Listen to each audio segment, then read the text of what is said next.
درود، امیدوارم که حالتون خوب باشه. پیرو مباحثی در راستای پیاده سازی سند بیسی در جمهوری اسلامی طی یکی دو سال گذشته مطالبی رو در قالب توییت و ویدیو خدمت شما ارائه دادیم و دوستانی که در یوتیوب این ویدیو رو تماشا میکنن میتونن لینک هایی رو که در گوشه تصویر منشن شده رو به حال ببینن و بدونن این اتفاقاتی که داره میفته همش برنامه ریزی شده است و یک روند اتفاقی نیست. همونطور که قبلا هم خدمت شما عرض کردم، در پیاده سازی سند بیسی اول قشر متوسط رو فقیر کردم و قشر فقیر رو حقیر و زیر خط فقر بردم و بعد از اون به سمت و سوی قشر مرفه جامعه هم خواهند رفت و کسانی که در حلقه آنها نباشند رو عملا فقیر میکنن و سرمایه هاشون رو میگیرن. چون در سند بیسی مالکیت های خصوصی از بین خواهد رفتش و تمام اماکن عمومی و مالکیت هایی که مال ملت و مردم هستن اونها تبدیل به مالکیت های دولتی خواهند شد و مثلا برای اینکه شما به یک جنگل یا دریا بروید قبلا ممکنه هزینه ازتون نگیرن، ولی خب بعد از این قانون اینها همه به عنوان یک مالکیت تلقی میشه و شما برای استفاده کردن از جنگل و دریا هم شما باید هزینه بدهید.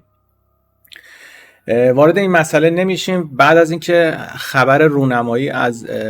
مسکن 25 متری در رسانه ها به هر صورت مشاهده شد، همونطور که طی 7-8 ماه گذشته در یک ویدیو خدمتتون عرض کردم، اگر ملک اضافی دارید یا اگر سرمایه بر صورت مثل ماشین اضافه دارید، تبدیل به پول نقد یا طلا کار کرده بکنید، چون در آینده عملا ملک دیگر ارزش خودش رو از دست خواهد داد و همونطور که خواهید دید با بالا رفتن تورم در قیمت ملک از اولویت خیلی از مردم ایران و حتی در خیلی از کشورهای جهان، این بازی ها جهانیه ولی ما در داخل کشورمون صحبت میکنیم که قابل لمس بشه. خرید خانه از سبد و آرزوی خیلی از مردم ایران، اکثریت مردم ایران خارج شده و حتی الان اجاره کردن خانه هم با مشکل و فرایندهای خاص خودش مواجه شده، به طوری که در اکثر مناطق بالای شهر خیلی از خونه ها خالی مونده و خانه هایی که مثلا در 4-5 سال پیش 1 ساعته یا 1 روزه اجاره میرفت ممکنه ماهانه اجاره بره، چون بالا رفتن هزینه ها به تبع اون صاحب ملک هم هزینه اجاره رو بالا میبره و یواش یواش مردم از اون مناطق به سمت مناطق ارزان قیمت کوچ میکنن و به یک زمانی میرسیم که عرضه زیاد و تقاضا کمه و با رونمایی مسکن‌های 25 متری که یک پروژه‌ای هستش که در سطح جهان ایجاد شده و شرکت‌های چینی هم در خارج شهرهای بزرگ در حال ساخت و ساز چنین زندان‌های 1 نفره‌ای هستند، ملک شما عملا ارزش خودش رو در دراز مدت از دست خواهد داد. و یک نکته بسیار مهمی رو که باید اینجا بهش اشاره کنم و در خیلی از مباحث در کلاب هاوس بحث کردم ولی خب متاسفانه انسان ها نمیخوان باور کنن، شما الان ماشین و ملکی که دارید به واسطه حمایت دولت ارزش داره. تصور کنید یکی ماشین شما رو بدزده یا سوار ماشین شما بشه یا با زور وارد خانه شما بشه، شما میرین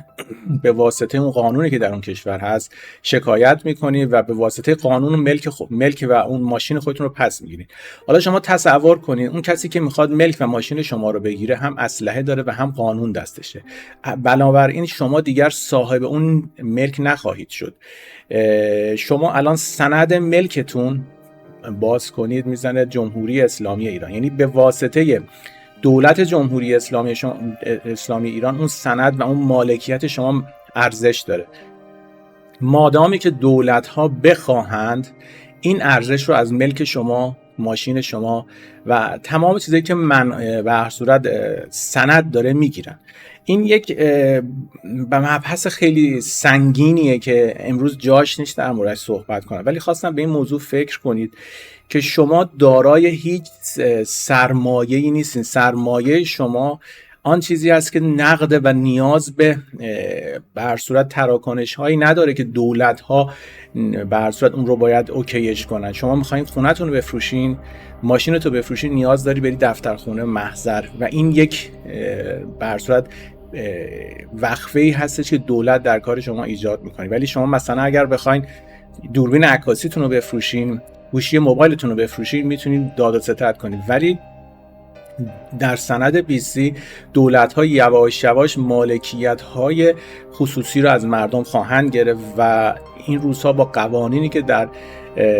مجلس جمهوری اسلامی تصویب شده می‌بینیم که یواش یواش دارن خرید و فروش ملک رو، خرید و فروش ماشین رو هم محدود میکنه و قابل کنترل میکنه. و بعد از اینکه یواش یواش این قشر فقیر و متوسط به سمت خانه‌های 25 متری کوچ کرد، بعدش دولت‌ها به سمت و سوی افرادی میان که حالا ملک‌های ارزشمند دارن. حالا اکثر ماها که در یک زندان‌های به نام آپارتمان در شهرها حبس شدیم، اون ملک‌ها ارزشی ندارن. ارزش اون ملک‌ها زمانی بودش که جمهوری اسلامی در تلاش پولشویی بود و خود بانک‌ها و سپاه پاسداران به عنوان ملاک‌های ایران خانه درست می‌کردن، خانه‌هایی که مثلا قیمتش در میاد متری 1 میلیون تومان، متری 10 میلیون می‌فروختن و با جابجایی سند پول سیاه رو تمیز می‌کردن و اکثر پول‌ها به سمت کانادا و استرالیا و نیوزلند میرفت، چون اون زمان میتونستن بگن که خب ما ملکمون رو در ایران فروختیم و پول آوردیم در کشور کانادا. ولی خب این بازی ها تمام شده و این رو باید بدونید. آن چیزی که امروز شما دارید، اگر ملک چند میلیاردی دارید، ماشین چند میلیاردی دارید، به واسطه حمایت دولت از قانونه. زمانی که دولت‌ها بخواهند و صلاح بدونن برای منافع خودشون، شما دیگر مالک اون به حال کالای خودتون نیستین، مالک اون ملک یا مستقلات خودتون نیستین و شما نیازمند حمایت دولت هستین. یعنی زمانی که دولت مثلا میخواد یک پروژه رو اجرا کنه، یک سری از خونه ها رو تخریب میکنه، چه شما بخواهید چه نخواهید، یک پولی میره صندوق دادگاه، شما میرین پول رو میگیرید. اگرم نگیرید هیچ قدرتی نمیتواند اون رو کنترل کنه و اون رو نگه داره. برای همین فردا روزی شما اگر یک ملک ارزشمندی داشته باشین، یک زمین ارزشمندی داشته باشید، دولت به راحتی میتواند این ملک ها رو از شما بگیره. پس این رو دقت کنید. اونهایی که در توهم قیمت‌های نجومی املاک خود هستند بدانند مادامی که دولت اراده کنه ملک شما ارزش نداره. شما به واسطه حمایت جمهوری اسلامی ملکتون، ماشینتون ارزش داره. زمانی که این بازی به هر صورت وارد فاز دیگه ای بشه، اون ملک های شما ارزشی نخواهد داشت و با زیاد شدن عرضه و کم شدن تقاضا، قیمت های نجومی که امروز در موردش صحبت میکنیم کم و کمتر میشه. و این یک واقعیت هستش که در مجمع جهانی اقتصاد در موردش صحبت کردن و این واقعیت رو باید بپذیریم که دارن به این سمت حرکت میکنن. راههای گریزش چیه؟ راههای گریزش رو در خیلی از برنامه‌ها در موردش صحبت کردن و مهمترین و ابتدایی ترین کار اینه که شما متوجه بشین بازی از چه قراره. انسان‌هایی که در طمع پول هستن، در طمع مادیات هستن و جامعه‌ای که همش به سمت پوله و برای رسیدن به اون رفاهی که ذهن خودش رو براش مشغول کرده هیچ چیزی رو بهش فکر نمی‌کنه، نمیتونه بازی رو درک کنه. برای همین زیاد توهم نزنید. پول شما وقتی تو بانک حمایت دولت رو داره، هر زمانی که اراده کنه اون پول مال شما نیست. ملک شما به واسطه جمهوری اسلامی، سندی که جمهوری اسلامی دست شما داده ارزش داره و هر زمانی که دولت‌ها بخوان این سند رو از شما خواهند گرفت. برای همین این بازی رو باید بدونید. برای اینکه گفتم ابتدایی ترین کارش اینه که فهم از واقعیت داشته باشین و دنیای توهمات خودتون بیاین بیرون. همونطور هم که قبلا گفتم قشر متوسط ضعیف شد، ولی خب قشر مرفه جامعه صداش در نیومد و زمانی که جامعه چند شقه شد، از قشر ضعیف و فقیر جامعه علیه قشر مرفه جامعه استفاده میکنه. همونطور که الان از خیلی از مهاجرین مثل افغان‌ها یا سیاه‌پوستا یا هندی‌ها یا عرب‌ها در اروپا علیه مرفهین اروپایی استفاده میکنن، از مردم فقیر پاکستانی‌ها و افغانی‌ها علیه شما مرفهین هم استفاده خواهند کردش و کاری باهاتون میکنن که